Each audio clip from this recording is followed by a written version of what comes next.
SCP-1959 appears to continuously orbit around the Earth at a reasonably constant speed. Subject's position can vary between low to high Earth orbit at any given moment. There are SCPs located all over the world. Some look fairly innocent but have dark intentions. Others look like everyday mundane objects, like a teddy bear, a red potato, or even a Volkswagen. There's just tons of SCPs located on Earth and even outside of Earth. There are dark creatures lurking in space as well, and boy are they out of this world. Pun intended. Hey everyone, what's up and welcome back to Most Amazing Top 10. I'm your host, Lindsay Ivan, and today I'm bringing you the top 10 scary SCP creatures found in space. And if you're new here, make sure to stick around to the end of this video because I always do comment shoutouts where I shout out your comments from my past video. Starting off this countdown, we have SCP-1959. SCP-1959 has yet to be contained by the Foundation. It is identified as a white spacesuit similar to the Soviets' SK-1. Now, I know what you're thinking. How is a random spacesuit floating in space so scary? Well, the suit is indestructible, and the helmet's visor is damaged and misted over so we can't see what on Earth is in the spacesuit. Not only that, but it emits a lot of gamma radiation. SCP-1959 is said to continuously orbit around the Earth at a fairly consistent speed. It has been observed to change between low to high Earth orbit. Also, if it encounters any space objects as it's orbiting, well, it just rams right through them. Now, this SCP is capable of moving independently, but most of the time it remains motionless, just drifting through space. Another scary fact is the Foundation once observed SCP-1959 trying to break its own visor during a period where it seemed distressed. So, who is this creature and what does it want? I wish I had the answer to that question. In our 9th spot, we have SCP-2362. SCP-2362 can be best described as an object about 900 kilometers in length that is bell-shaped with 13 trailing appendages, making it look somewhat like a jellyfish. It was discovered in 1983 by Foundation researchers. It has been observed to emit a blue light, which is visible from Earth by a high-powered telescope. SCP-2362 has the ability to propel itself by expanding and contracting its appendages. As of now, we really don't know what to expect from SCP-2362. It's best that we just continue to keep its existence a secret from the public. Moving on to number 8, we have SCP-007. SCP-007 is sadly not 007, so it's not James Bond. SCP-007 is a really weird mass of microplanets that is located in a humanoid's body. The humanoid is an unnamed 25-year-old Caucasian man, and he basically has a whole version of Earth just chilling in his abdomen. Although the man is missing his abdomen, he's not suffering. Instead of normal flesh on his abs, he's got a sphere composed of soil and water. This sphere has its own weather patterns and gravitational pull. He's also got microscopic organisms living in it. When he was asked about the thing growing in his stomach, he said, and I quote, "I just woke up one day and there it was. I don't have any idea how it got there." Weird.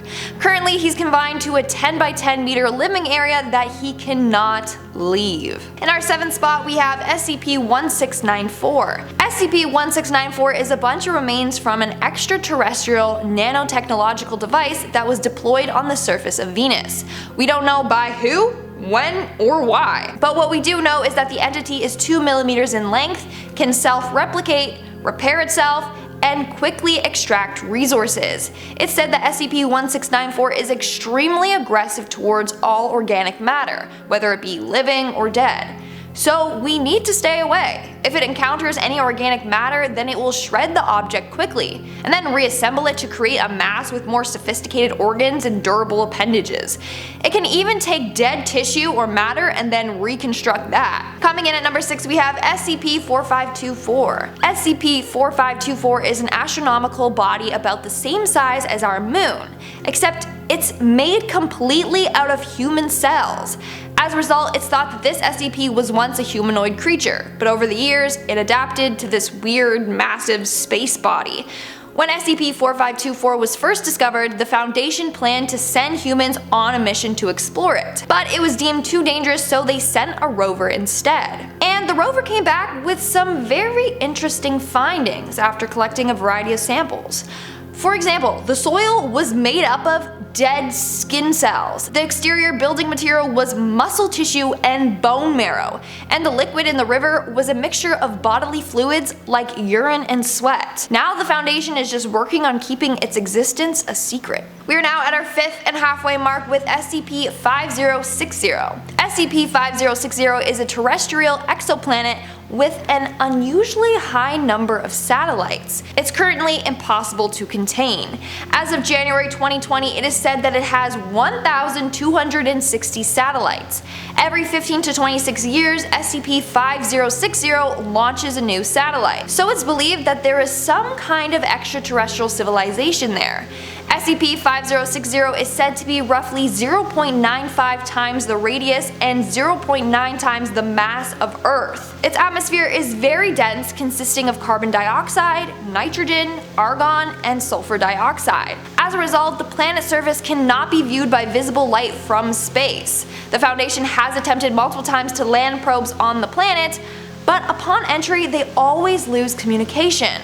On top of that, SCP-5060 does not like probes. As a result, it usually causes it to become aggressive and fire attacks, especially when the probes try to recover material from it. No probes have ever managed to escape or survive the attacks. Coming in at number 4, we have SCP-5845. SCP-5845 is a region on Mercury located from Mercury's magnetosheath to its crust, to its mantle, and then the outer core. In order to enter this area, you need a head-on trajectory towards the surface at a very high speed. However, once inside, you'll experience auditory hallucinations. Some have heard roosters crowing or cawing or whatever noise they make, or rams bleating. These will only increase as you approach SCP-5845's sphere. At this time, containment of SCP-5845 is not necessary, as it takes quite a bit to actually access this SCP. Moving on at number 3, we have SCP-3485. SCP-3485 is located 17 light years away from Earth and has been described as looking like a large lobster. Emphasis on the large part.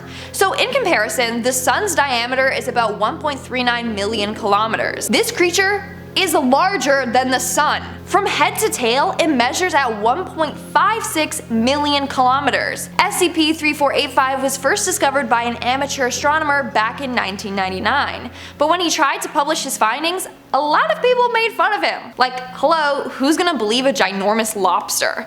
But then in 2001, the SCP Foundation discovered SCP-3485 for themselves. SCP-3485 is said to be abnormally resistant to damage. In addition, it can withstand radiation when coming in contact with small stars. In fact, it feeds on star material. Now my question is, will it taste good with butter? Coming in at number 2, we have SCP-3493. SCP-3493 is a bunch of growing, extremely massive black holes located across multiple different universes. There's one located in each universe. Apparently, if anyone looks at any of these black holes, then they will experience a form of severe dementia. They will lose the ability to process any kind of information, meaning they can't create or retain memories or perform simple tasks or functions. SCP-3493 also has the ability to hide any information on itself. So in order to learn more about it, you have to travel to another universe and they will be able to interpret the data for you. And in our number 1 spot, we have SCP-2399. SCP-2399 was discovered back in 1963 and is described as a massive mechanical structure located in Jupiter's lower atmosphere.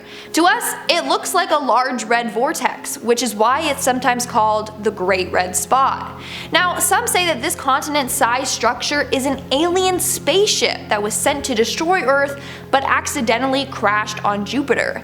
Now it is slowly repairing itself. It does so by releasing small repair drones. Some of the drones stay to protect itself, while others go off looking for its missing parts. But despite its damage, it seems to have a limitless power supply, electromagnetic shielding, and matter-disrupting weaponry. It's currently repaired 59% of itself. We should be worried when it's 100% repaired. And that's all for today's video. Let me know in the comments below which SCP you thought was the most interesting. For me, it's probably the giant lobster. And now let's move on to our comment shoutout portion. I'll be shouting out comments in my video, Top 10 Scary SCP Monsters That Escaped. Rhea Scourge commented, Lindsay, you rockin' that style today. Thank you very much. Spicy Lemon commented, I thought Siren Head wasn't officially acknowledged as an SCP. Okay, technically he's not, but he's always gonna be one in my heart, okay? Also, I got a question for you. You like jazz? Cause your profile picture is from the B movie. It's funny. Party Demon commented, I'm amazed the SCP Foundation was able to make so many SCPs. Honestly, it's insane how many SCPs there are out there. It blows my mind. And that's all the comments I'm shouting out for today's video. Make sure to comment something down below for a chance to be featured in my next comment shout out.